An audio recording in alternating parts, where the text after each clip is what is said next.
Hello and welcome to the next podcast of Screencast-O-Matic. My name is Keenan Kibrick and my partner who has helped me research all this is Saba Sob. He's working on the website. I decided to do a few podcasts for the different games that we have played. So today we're going to talk about Fling the Teacher. It's a free web game that you can get, as you can see on the top, archivehistory.co.uk/fling. Has many quizzes you can do about different topics that you can use, and each game lets you catapult the teacher as a ending reward to answer some quiz questions. So let's start with the beginning on the introduction. Very simple, has a title page, Fling the Teacher is the game, you may play or find out about it.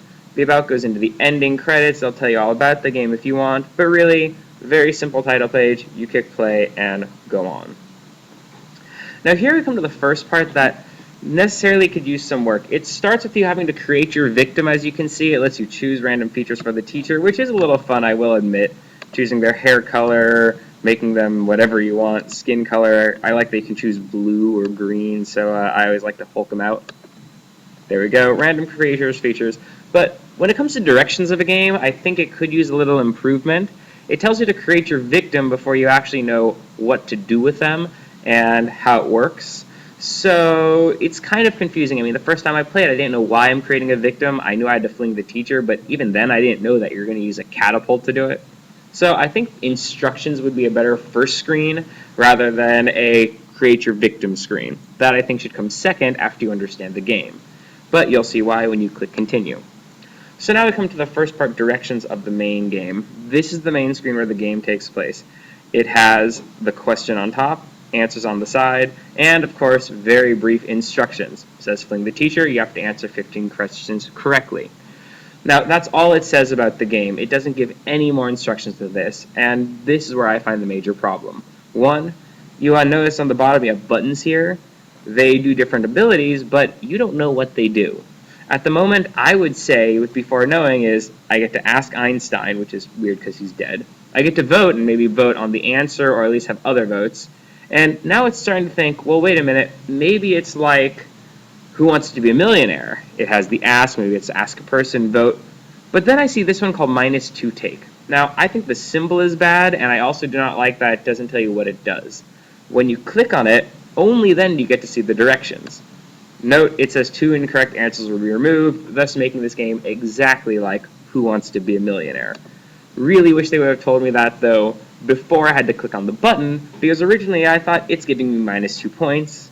Maybe it's -2 answers, maybe I get to go up 2 steps. No, it's just get rid of 2. And of course now I have to answer the question with 2, just to find out how the ability works. I think that could be better designed. I think it would be better if you were able to scroll over them and it tells you what they do instantly instead of having to use it to guess first. Those are the main bonuses of the directions of the game. As you can see, though, I will click on one to go past the first question. I think it's William, Duke of Normandy. Yay, got it correct. That's good. Now we're going to talk about a few more things about this. Let's talk about presentation of the game. The main screen presentation is over here, as you can see, and LSE and Trollope state in their design that should be well spaced and formatted, and consistent in its formatting. So consistency it definitely has. Red text on a gray background, blue text, yellow highlight, always catapult shows up here, questions are over here, and the buttons are down here. It is very consistent in what it does, but I will admit the font I think could be better. I don't like the weird font of which weapon had wheels on it. You can see it's just, I don't even know which font they're using, but I don't necessarily like it. I think it's too artsy for just a game. And further, sometimes letters, like that's mangonel, but it could be manzanel. It kind of looks weird. And I also don't like that, A, B, C, and D are really big, but the actual answers that you care about, they're smaller. However, aside from this, the presentation is pretty good. You do have colors that really line up well with the presentation, and the colors are very delineated where they are, so they are very clear. It doesn't confuse you about it. But you will see one thing shortly I don't like as I go through questions. Weapon that has wheels on it. Is that the mangonel? Yeah, I got that right. Alright, what was the man called who undermined the walls? Those are called your sappers. Sorry, I've taken this quiz like 20 times. Alright, now you get to some questions that you see are much harder, like where is this Termagant Castle? And if you ask people about it, answer Cornwall. Let's go with that. Yay. And so you see the game is very simple in what it does. Now, let's talk about learning theory with it. When we're basing this on an intrinsic motivation theory, that for that way it does good because A, it is intrinsically motivating, that at the end you get to launch your teacher out of a catapult. Kind of fun for all. However, of course, the teacher is this guy that looks here, not your actual teacher. Would be really awesome, or maybe a little disturbing to actually have your real teacher's picture put there, but that's up to you in program design. However, let's talk about learning theory for a second. We are basing this on Malone's motivation theory, and that says that there are many steps to really motivate students to want to work. If there's challenge, curiosity, control, contingency, choice, power, and fantasy, then the game is one that students will want to play. They have motivating factors to enjoy the game. In this one, we look at the beginning is challenge. The certain challenge of the user is that they must answer all the questions correctly. If they even get one wrong, wow, I can't even get one wrong, that sucks. Hold on, let me try. Alright, boom, you get one wrong. I'm at number 10. The answer is actually a defending structure. I have to start back all the way at the beginning, even have to design my teacher again to really go with it. So there is a lot of challenge because there is no second challenges in this game. You have one chance to do it all, and if not, you got to start over. So it really makes you want to make sure you're positive of your answers, and it really wants to make sure that you are prepared and knowledgeable. It does attempt also to have curiosity, because you do get to fling the teacher, and when the game begins, you get to choose what your teacher looks like. It's this curiosity of wanting to play around with it, have some fun. That is the advantage of the design of the teacher in the beginning. You get to make your own idea, have some ownership into the game. As for control of the game, we look at contingency first. Now, there's not much contingency in the game of your answers. You either answer it correctly and move on to the next, otherwise you go back to the beginning. However, it does let you have a contingency because before you choose, it wants to make sure you are certain that this is the right one. This also ties into, of course, the ending of the game, where when it comes to temporary endings of this safety net. It does provide such a safety net to answer the questions to make sure you want it, which is nice. Also, let's talk about choice. It does have a good amount of choice to it because it does allow you to choose your answers, and more than that, it gives you choice of what you want to do to help you choose the answer. So where was the largest keep? I don't very much know. I'm going to take a choice here and vote on it. Now, of course, the choice is very confusing because I know it's between B and D. Maybe it's Colchester, maybe it's Belgium. I'm going to go with this Colchester place and hope the people are right. Good. So as you can see, it does give you choice, and it does give you some power over the game because each time you get it right, it does build the catapult more. So which of the flying had wheels on it? That was at Mangonel. So it does give you some power in the game that you are doing something important. You are building this catapult. Whether you think that's a lot of power or not, that's up to you. However, it does make sure it follows that theory of it. And, of course, there is fantasy to it that we do like. You get to fling your teacher out of a catapult. And, of course, sometimes you just really don't like your teacher, or you might like them. It is a fun idea to do. And it does encourage you to want to finish all the questions to get to that goal. And take it from me, who had to do this quiz about 20 times to actually fling the teacher, so I could even get a screen shot of the final one. It is a very good incentive to want to do it because you want to know what comes at the end. Now at this point we're going to talk about only learner control. The learner control is very simple. The user primarily uses the mouse to navigate through the program. Only button he uses, no keyboard use, no nothing. So the learner does have the control over the mouse. And let's go to help with the game. So when we talk about procedural help, this game has no procedural help. It is assumed that either the teacher gives the instructions beforehand, obviously from my experiences with -2, and they ask questions and the answers.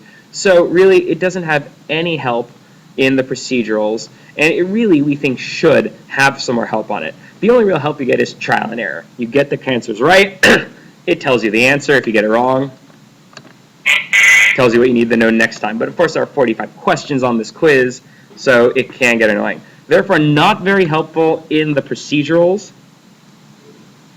And the only evidence of real help you can see to understand the game is to fling the teacher this part, and we already talked about that. These buttons on the bottom here don't really tell you all the instructions for it. We think a rollover menu would be much better for these icons, as we said. And let's go to informational help. It doesn't really help you on informational content help. It does give you the answer when you get it wrong, or right in this case. I gotta stop guessing so much. First half of Castle Maid, Stone. Alright, Mott and Bailey. It does give you the answer at the end, but it doesn't really give you any informational help to make you learn more about it. You know it was a Mott and Bailey, but if you really want to learn about a Mott and Bailey or a castle type, it doesn't really help you there. Now, finally, let's go into ending the game. As we've said, there are always temporary and permanent endings, and we discussed the temporary endings very simply in the game. You get it wrong, you go back to the beginning, try again, and you don't really need to have save points in the game because it's a 15-question quiz. Once you get all 15 right, it's done. It should not take you more than 15 or 30 minutes, which are by the time Alessia and Trollope say you should go on to have save points. Permanent ending, very simple. I will just show it to you right now. Pretend I launch the teacher out of a catapult. He flies and bounces a little bit on the flash, and then he ends up right here on the screen. It says, "Congratulations, you have flung the teacher." That's the end of the game. Yes, congratulations, thank you so much. Replay, continue. That is the end, and personally, this end we don't think is the best. There's no areas where we could improve upon it. There's no ways we can research any more information about our subjects, dig deeper. There is no option to that. Your only options are replay or continue. And also, it does not give a recap of anything used. This lack of a recap and the way that just as you have flung the teacher does get aggravating. I think we both would have liked to see more abilities to say, well, here's what you've learned about maybe in this case castles, and here's how you can find more information, maybe a few links. Maybe you could actually click on the wrong answers while playing the game.